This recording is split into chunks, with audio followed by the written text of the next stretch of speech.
ब्रह्मनाद एवं प्रार्थना से प्रारंभ करते हैं।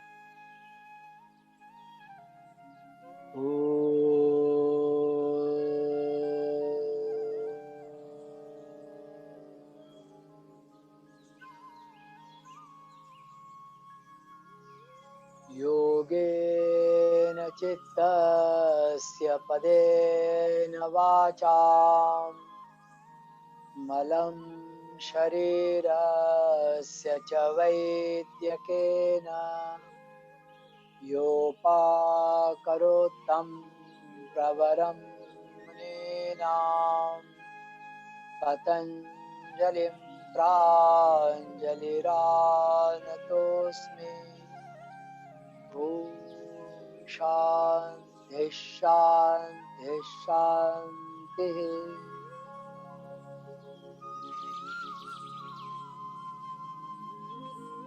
आत्मीय स्वजन, कल हम लोगों ने पातंजलि योग दर्शन के चतुर्थ पाद अर्थात कैवल्य पाद के 30 और 31 इन दो सूत्रों का विवेचन देखा। तो इसमें एक जो कॉन्सेप्ट आया है पदार्थाभाविनी, ऐसी एक स्थिति इसमें आई है।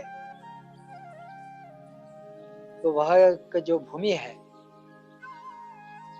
वह पदार्थाभाविनी मतलब पदार्थ अभाविनी, जिसमें पदार्थ का अभाव हो जाता है। पदार्थ होते हुए भी पदार्थ का अभाव हो जाता है, अर्थात वस्तु का जो ज्ञान है, वस्तु से संबंधित ज्ञान है, वह अल्प हो जाता है और उसके ज्ञान की जो व्याप्ति है वह अत्यधिक हो जाती है, ऐसा कल बताया गया था।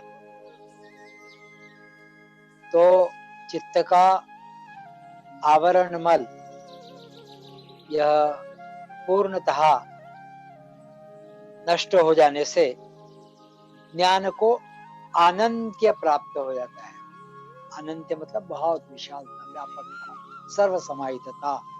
तो सर्व पदार्थ भाविनी इस अर्थ से है ना, अनंत्य प्राप्त होता है। और जगन्निष्ठ तो जगत के जो सारे विकल्प है उनका पूर्णतः उपशम हो जाता है और उस कारण आत्म स्फुरन के लिए मात्र निमित्त मात्र होने भर का ही जगत भान रूप विकल्प बचता है, बाकी सारा समाप्त होता है। इसलिए इस कारण ज्ञेय को अल्पत्व आ गया होता है। ज्ञेय को मतलब जो जानने योग्य है वह अल्पत्व और ज्ञान का भंडार भीतर उत्पन्न होता है। इसलिए उस अवस्था को अनंत्य प्राप्त हुआ ऐसा कहते हैं।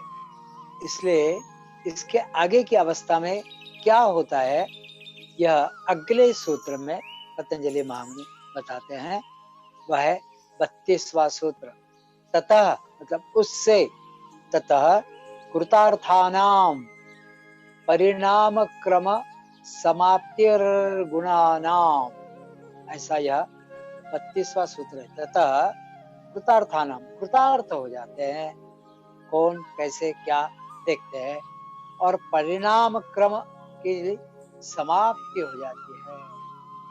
परिणाम क्रम समाप्तिर गुणानाम। तो पिछले सूत्र में बताया है कि योगी के चित्त में ज्ञान के जगह अनंत्य और ज्ञेय के जगह बिल्कुल अल्पता जरा सी आ जाने के कारण प्रकृति के जो घटक है सत्व, रज और तम, यह तीनों गुण कृतार्थ हो जाते हैं। कृतार्थ का मतलब कृत अर्थ, इसका मतलब उनके जीवन की जो उपयोगिता है, जो उच्चतम स्थिति है, वह प्राप्त होकर उनके जीवन का जो ध्येय है उसकी पूर्णता हो जाती है, उसकी सांगता हो जाती है। उसको कृतार्थ होना ऐसा कहते हैं। तो उनके इन तीनों गुणों के गुण कृतार्थ हो जाते हैं। इसलिए उस योगी के चित्त में सूक्ष्म अस्मिता से लेकर स्थूल देह तक जो त्रिगुणों का परिणाम क्रम है वह समाप्त, वह पूर्णतः समाप्त हो जाता है उसके परिणाम स्वरूप। काय के परिणाम स्वरूप? तो अनंत्य की अवस्था अथवा विकल्पों का उपशम हो जाने के कारण और ज्ञेय को अल्पत्व आने के कारण यह घटित होता है। तो उसे कहते हैं विदेह मुक्ति, उसे कहते हैं विदेह मुक्ति। पीछे प्रकाशशील सत्वगुण, क्रियाशील रजोगुण और स्थितिशील तमोगुण, इनसे निर्मित हुए दृश्यजात पुरुष को होने वाले सुख दुखों के भोग वह देकर अंत में उसके चित्त के अविद्या का नाश होकर उसको अपवर्ग प्राप्त होना चाहिए, अपवर्ग मिलना चाहिए। इसीलिए चित्त के सत्वगुण, क्रियाशील रजोगुण और स्थितिशील तमोगुण, इनसे निर्माण हुए जो दृश्य है, वस्तुएं हैं, जगत है, संसार है, प्रकृति है, और पुरुष को सुख दुखों के भोग देकर अंत में अविद्या का नाश होकर वह अपवर्ग प्राप्त कर लेता है, या अपवर्ग प्राप्त हो, ऐसा ही इसमें बताया गया है। इसीलिए त्रिगुणों का अस्मिता से देह पर्यंत होने वाला यह जो परिणाम क्रम है, मतलब पहले अस्मिता और फिर उससे उत्पन्न बहुत सारी चीजें, वो 17 जो बातें, पंच प्राण, पंच कर्मेंद्रिय, पंच ज्ञानेन्द्रिय, अंतःकरण, उनकी तन्मात्राएं, यह सारा कुछ महतत्व से वगैरह जो होता है, यह सारा कुछ यह अस्मिता से लेकर देह तक होने वाला यह जो परिणाम क्रम है, यह भोगापवर्गार्थ रूप, भोगापवर्गार्थता रूप प्रेरक शक्ति के कारण ही घटित होता है, संभव होता है। तो पहले भोग और फिर अपवर्गार्थता, यह देने के लिए ही यह सारा कुछ दृश्यजात प्रकृति की निर्मित है, अथवा पुरुष को होने वाले सुख दुख भी उसी के लिए है। तो योगी इस पदार्थ भाविनी इस ज्ञान भूमि पर जब आरूढ़ हो जाता है, तो उसे आज तक के अनेक जन्मों में जो उसने सुख दुख प्राप्त किए होते हैं, उस भूमि से उसका चित्त अपवर्ग में स्थिर होने के लिए बाह्य जगत का ज्ञान केवल आत्मस्फुरन के लिए निमित्त मात्र होने भर का बचता है, और बाकी उसका चित्त अपवर्ग की ओर अग्रसर हो जाता है, वह आगे बढ़ जाता है। इसका ही तात्पर्य क्या है?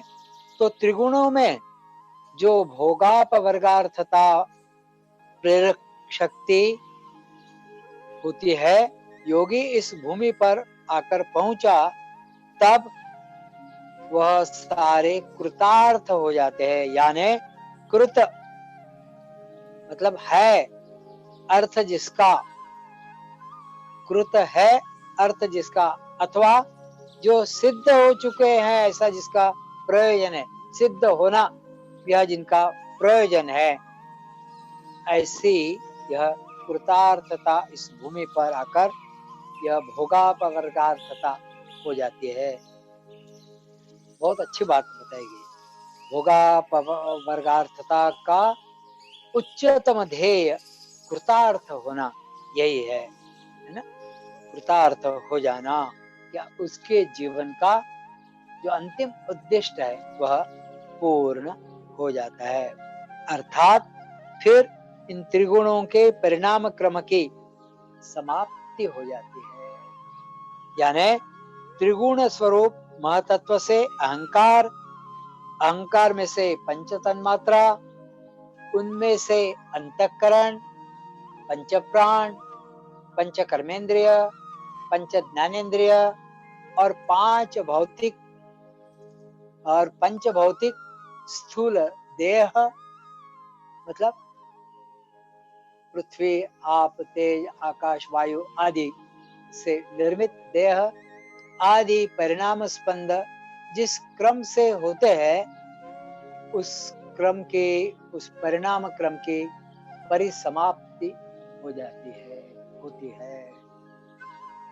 मतलब वह सारे के सारे कृतार्थ हो जाते, कृतकार्य हो जाते हैं, समाप्ति उनकी हो जाती है, पूर्णता। इसलिए परिसमाप्ति ऐसा शब्द प्रयोग किया गया है। ऐसी अवस्था में चित्त पहुंचकर उस योगी के परतः ही व्युत्थान फिर से नहीं हो सकता, पुनः उसका व्युत्थान नहीं होता। क्यों?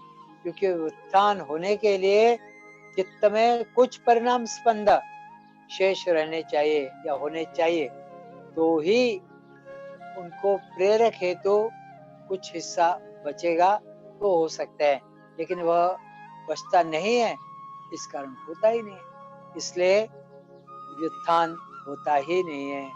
इसी अवस्था को तूर्यगा नाम से चित्त विकास की अंतिम अथवा सातवीं और आत्म साक्षात्कार की चौथी ज्ञान भूमि माना गया है। यह भूमि में तूर्यगा नाम की चित्त विकास की आखिरी सातवीं भूमि और आत्म साक्षात्कार की चौथी ज्ञान भूमि है। यहाँ पर स्थूल, सूक्ष्म, कारण ऐसे तीनों देहों से मुक्त होकर इस तुरीय अथवा तूर्य यानी चौथे उन्मनी अवस्था पर योगी पहुंच जाता है। इसलिए इस भूमि को तूर्यगा ऐसा नाम दिया है।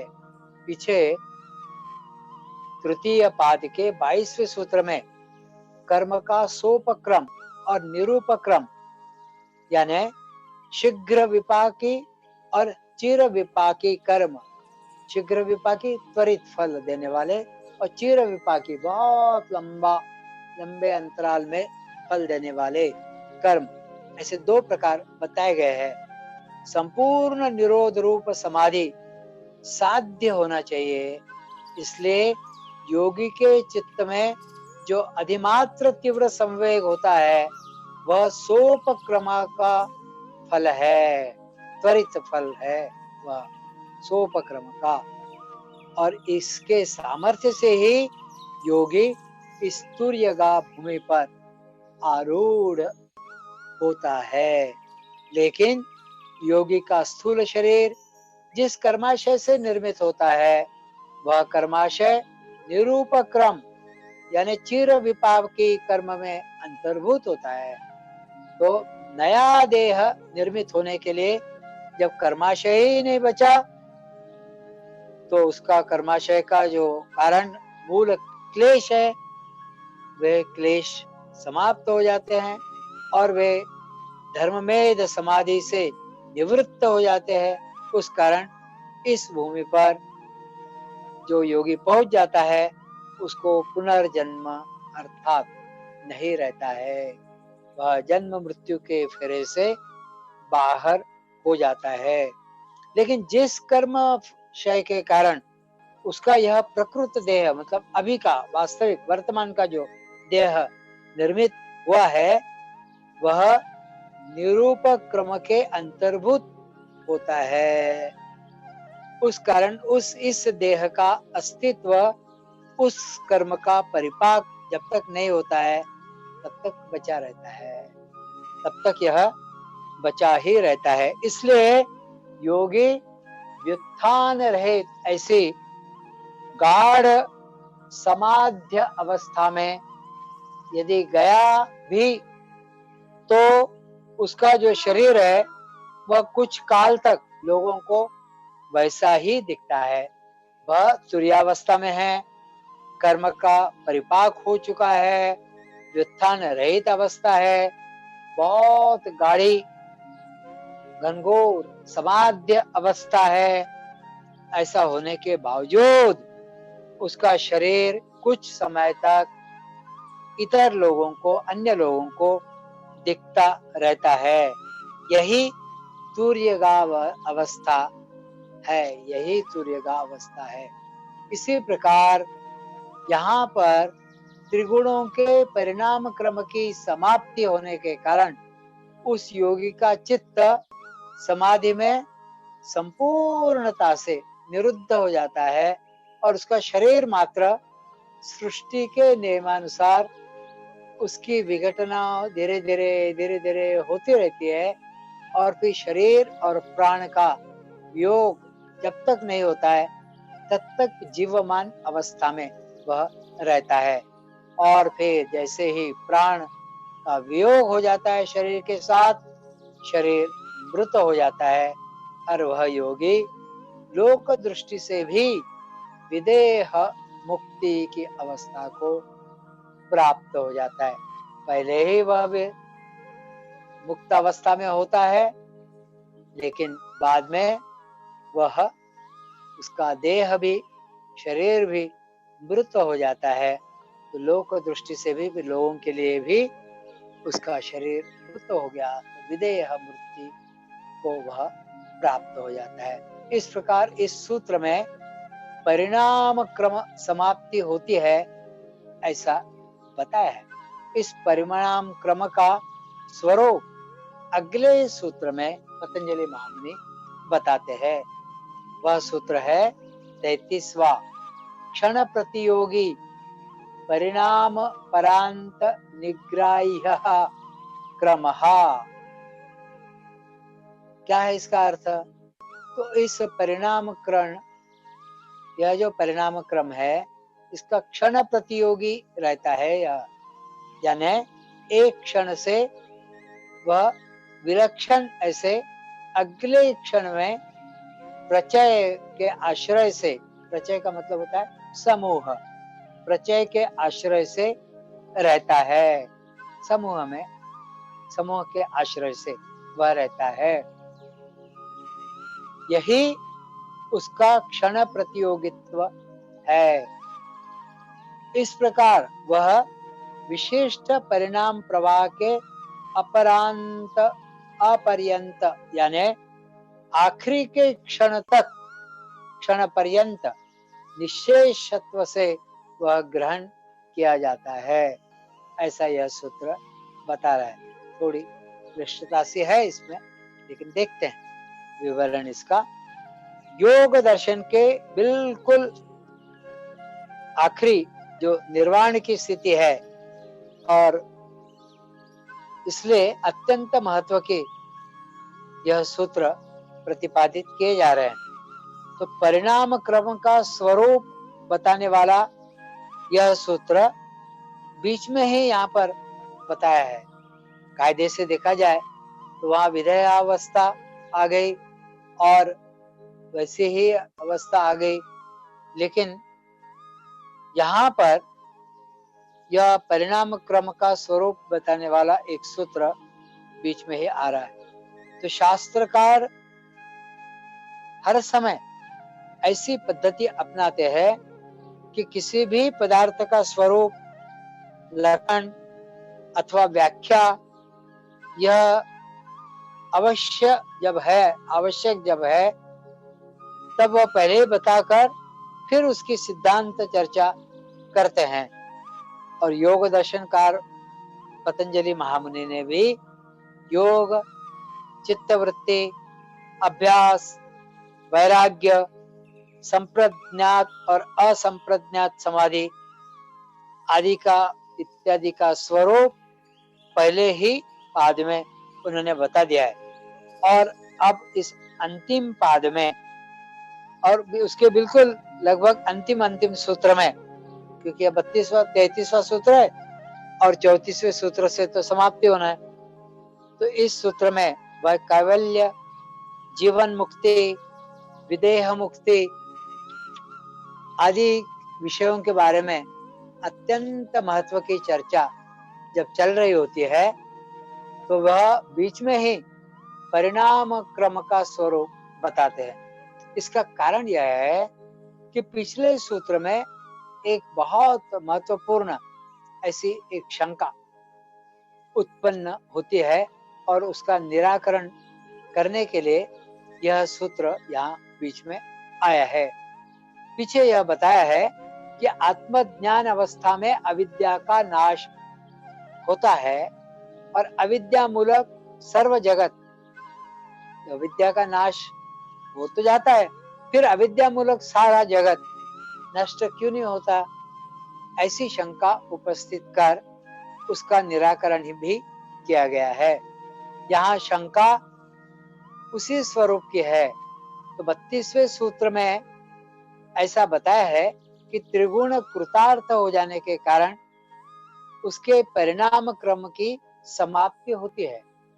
और यहाँ ऐसी शंका कि त्रिगुणों के परिणाम क्रम की यदि यहाँ पर समाप्ति हो चुकी है या होती है, तो फिर उसी क्षण जीवन मुक्त के शरीर का प्राण आदि के साथ वियोग होकर वह शरीर अचेतन होकर क्यों नहीं गिर जाता है और व्युत्थान रहित एकदम गहन समाधि अवस्था में चित्त आत्माकार तुल्य प्रत्यय का परिणाम स्पंद वह लेता है, कुछ समय वहां रहता है, तो वह क्यों चालू रहता है, परिणाम स्पंद क्यों होते रहते हैं?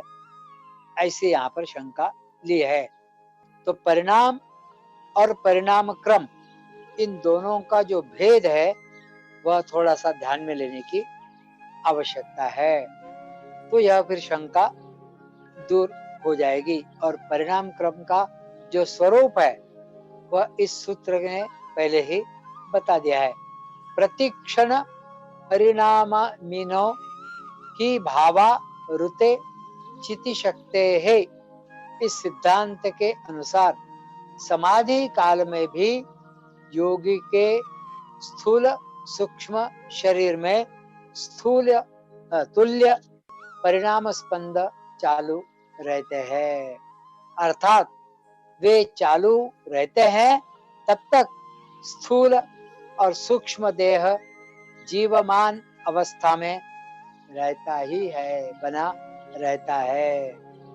पिछले सूत्र में समाप्ति होती है ऐसा जो बताया है, वह समाप्ति परिणाम की नहीं तो परिणाम क्रम की है। परिणाम क्षणोपयोगी होते हैं, मतलब एक परिणाम दूसरा परिणाम थोड़ा काल ही उसका जीवन रहता है, इसलिए क्षणोपजीवी है, थोड़ी देर ही वे जीवित रहते हैं, परिणाम काल है ना। तो क्षणोपजीवी है, तो एक परिणाम का स्पंदन यानी एक क्षण है, दूसरे क्षण में दूसरे परिणाम का स्पंदन होता है। इस प्रकार परिणाम क्रम यह एक ही क्षण पर अवलंबित नहीं रहता है, एक क्षण दूसरा क्षण तीसरा क्षण चालू ही रहता है। तो वह अनेक क्षणों के प्रचय यानी समूह के आश्रय से रहता है। कौन? तो परिणाम क्रम, अर्थात कोई भी एक क्षण से, अर्थात वह कोई भी कौन सा भी एक क्षण से अगला क्षण यह विलक्षण रहता है, यह तय है। वैसे ही वह अनेक क्षणों के समूह के आश्रय से होने पर भी उस समूह का स्वरूप भी अन्य पदार्थों के प्रचय से भिन्न रहता है। वह समूह के आश्रय से तो रहता है, लेकिन एक समूह से दूसरे समूह पर वह भिन्नता धारण करता है। तो पदार्थ का प्रचय ऐसा रहता है कि उसमें जो प्रचय है वह पदार्थ विद्यमान रहता है। उदाहरण के लिए अनेक लोगों का प्रचय, प्रचय यानी समूह, जैसा अभी कहा गया, उसमें जो जो आदमी मनुष्य है वे एक समय विद्यमान तो है, लेकिन अनेक क्षणों का प्रचय कहा तो वे सारे क्षण एक समय ही विद्यमान रहते हैं एक ही क्षण में, ऐसा नहीं है। क्योंकि किसी भी उनसे भी पूर्व क्षण का अभाव होकर उत्तर क्षण में वे उदित होते हैं। अर्थात वह एक प्रचय, फिर दूसरा प्रचय उसके बाद उदित होता है, फिर तीसरा प्रचय अगले क्षण में उदित होता है, समूह। ऐसा ऐसा ऐसा ऐसा चलता रहता है। तो प्रत्येक क्षण के प्रचय पर आश्रित होता हुआ यूं कहो कि वह व्यवहार के लिए अधिष्ठित रहता है और ऐसा चलता रहता है। और यह क्षण और क्षणों का अभाव और ये परस्पर के प्रतियोगी यह रहते हैं। तो ऐसा ही यह चलता रहता है। तो समूह और समूह से धीरे धीरे धीरे धीरे यह जो व्युत्थितावस्था, व्युत्थान अवस्था, समाध्यावस्था और यह परिणाम क्रम यह निरंतर चलता रहता है। और परिणाम का स्पंदन जब तक होता है तब तक यह सारी बातें उपस्थित रहती है और फिर धीरे धीरे धीरे धीरे यह फिर समाप्त होने लगती है।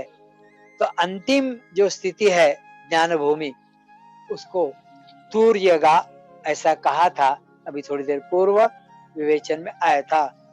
अब यह सारा विवेचन ध्यान में लेने के बाद जो मूल बात है उसकी तरफ हम बढ़ते हैं। तो परिणाम क्रम समाप्ति होते ही योगी का देह अचेतन होकर क्यों नहीं गिर जाता, और जिसमें व्युत्थान नहीं, ऐसी तूर्यगा भूमि पर चित्त जब आरूढ़ हो जाता है तब निरुद्धावस्था में चित्त का आत्माकार वृत्ति का प्रवाह बंद न होते हुए प्रत्ययांतर रहित वह चालू क्यों रहता है, ऐसी यह मूल शंका थी। तो परिणाम का जो विवेचन किया गया है उसमें यह ध्यान में आने जैसा है कि धीरे धीरे जैसे बीज होता है तो उसमें जैसे बीजपन है यह उसका पूर्व धर्म, और उस बीज का पूरा नाश होकर अंकुर निर्मित होना यह उसका उत्तर धर्म।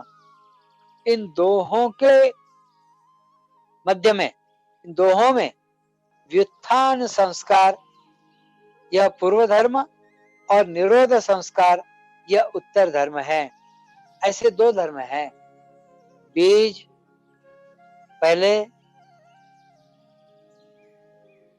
उसका नाश होकर नष्ट होकर अंकुर में और फिर नष्ट हो जाता है तो निरोध संस्कार है, और वह व्युत्थान संस्कारों से पूर्ण होता है तो यह उसका पूर्व धर्म है। और निरोध संस्कार मतलब अपना पूर्णतः वह नाश कर लेता है, समाप्त हो जाता है अंकुर के रूप में, इसलिए यह उसका उत्तर धर्म। ऐसे दो धर्म प्रत्येक अवस्था में भूमि में रहता है। तो आत्म साक्षात्कार सर्व निरोध रूप निर्विकल्प समाधि में होता है। इसलिए व्युत्थान संस्कार का अभिभव होकर मतलब नाश होकर और निरोध संस्कारों का प्रादुर्भाव होकर जब चित्त कुछ क्षणों के लिए निरोधावस्था में टिकता है तो प्रथम पहली बार आत्म साक्षात्कार होने लगता है, और फिर वह व्युत्थान संस्कार क्षीण होने लगते हैं।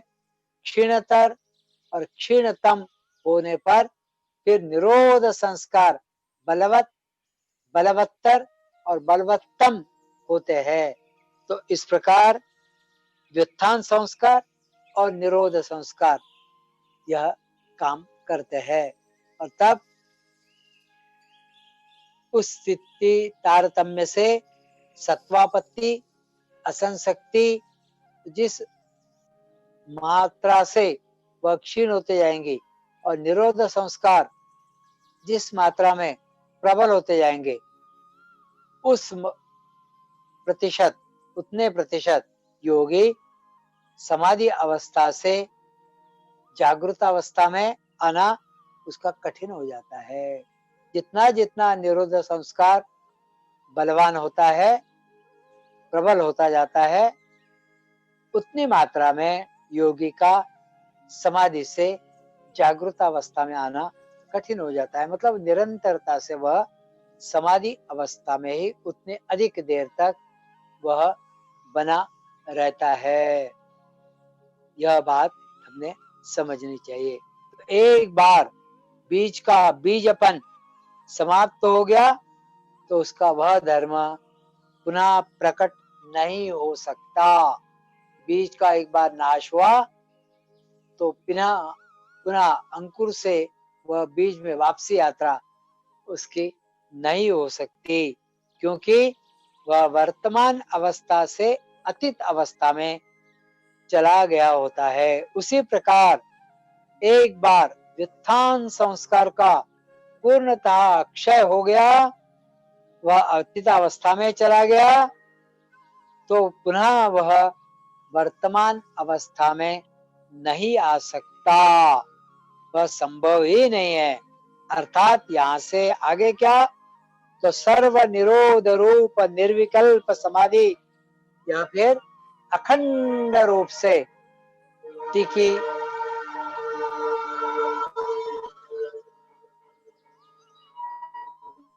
रहती है, अथवा वह अवस्था अखंड रूप से बनी रहती है।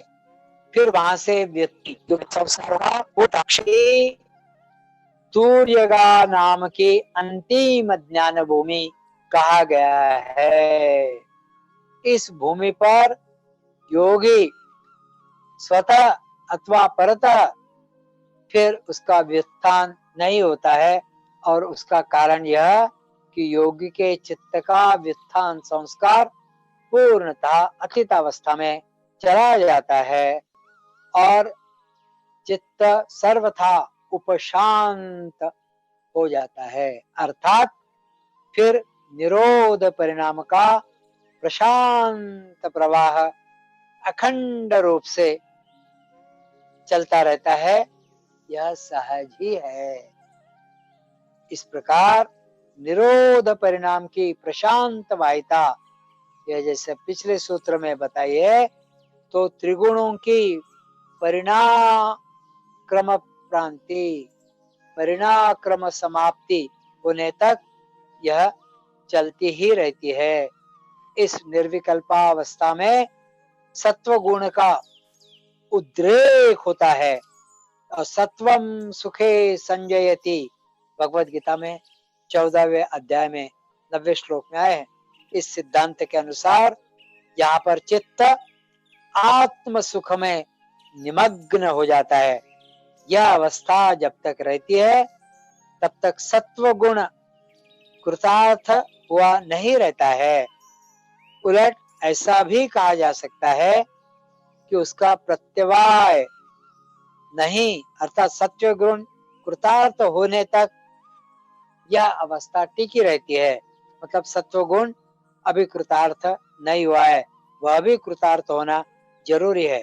तो अब तक जीव को रजोगुण और तमोगुण, इनके मिश्रित सत्व गुणों के कारण अनेक जन्मों में अनेक विध सुख दुखों के भोग उसको भोगने पड़ते हैं।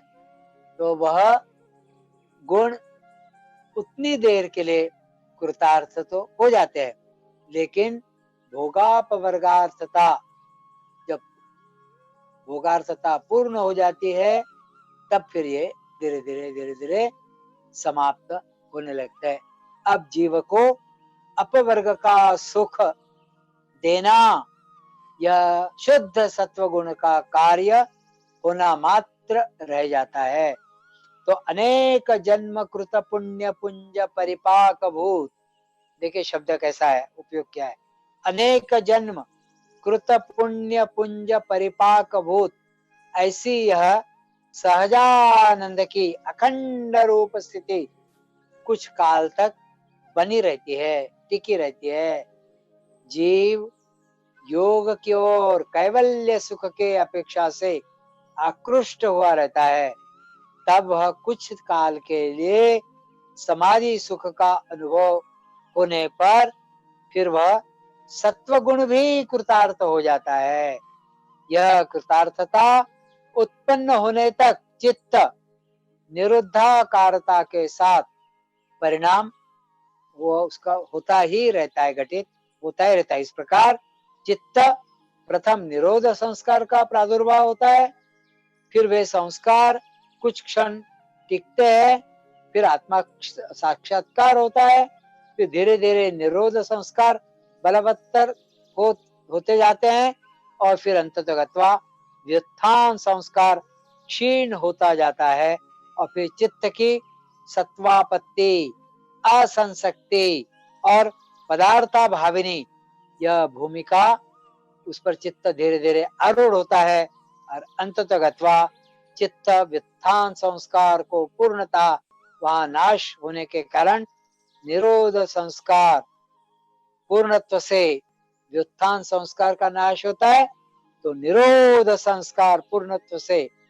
उदित होने लगता है और चित्त तूर्यगा नामक अखंड समाधि की आनंद भुवना में समरसता पाकर कुछ काल के ही लिए क्यों न हो उस निरोध संस्कार का परिणाम क्रम ऐसा होता है और वह अखंड समाधि में आनंदानुभव में समरसता पाता है और कुछ देर वहां पर रुकता है। जिस प्रारब्ध कर्म के कारण जीव को यह सुखभोग घटित होता है, मिलता है, प्राप्त होता है, वह प्रारब्ध कर्म इस सुखभोग के क्षय से, इस सुखभोग के कारण उसका क्षय हो जाता है, तो चित्त विशुद्ध सत्व गुण उसका जो चित्त का रहता है वह भी कृतार्थ हो जाता है।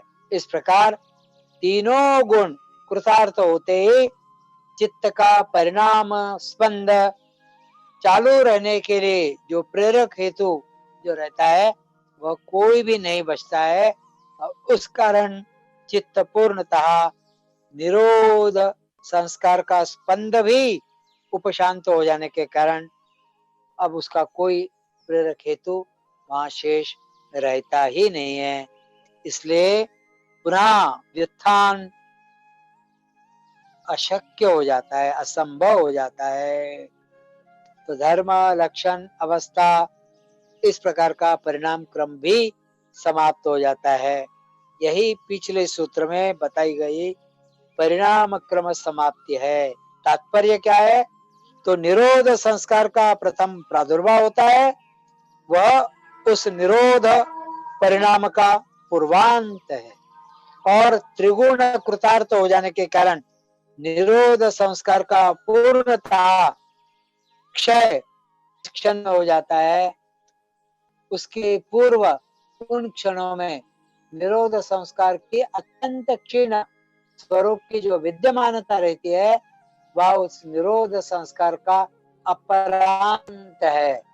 तो पूर्वांत से लेकर अपरांत तक विशेषत्व से ग्रहण यह विरोध परिणाम होता है।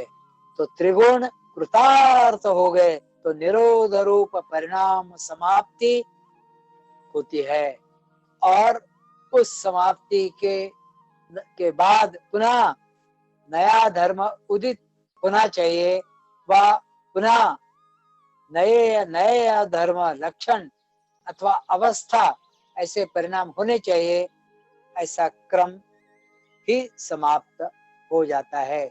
इसलिए यह पुनः निर्मित होते ही नहीं, अर्थात वहां पर सूर्यगा अवस्था की भी समाप्ति हो जाती है। बस तो उस सूर्यगा अवस्था के बाद चित्त की अवस्था क्या होती है? यह अगले सूत्र में अर्थात अंतिम 34वें सूत्र में बताया है। पुरुषार्थ शून्यानाम गुणानाम प्रति प्रसवः कैवल्यम स्वरूप प्रतिष्ठा व चिति शक्ति रीति, ऐसा इस 34वें सूत्र में बताया गया है। तो हम सोमवार को यह 34वां सूत्र देखने का प्रयास करेंगे।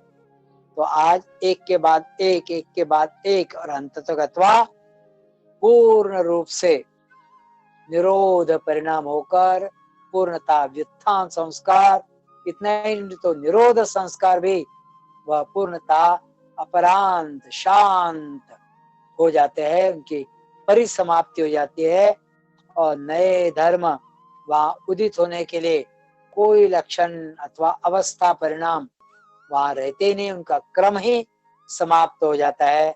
तो उस कारण सूर्य का अवस्था भी समाप्त हो जाती है और योगी पूर्णतः उस निरुद्ध अवस्था में अर्थात उस समाधि अवस्था में विलीन हो जाता है।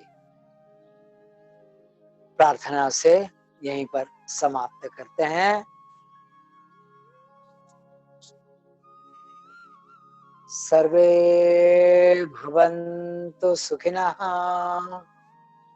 सर्वे सन्तु निरामयाः, सर्वे भद्राणि पश्यन्तु, मा कश्चित् दुःखभाग् भवेत्। ओम शांति शांति शांति। सभी को धन्यवाद।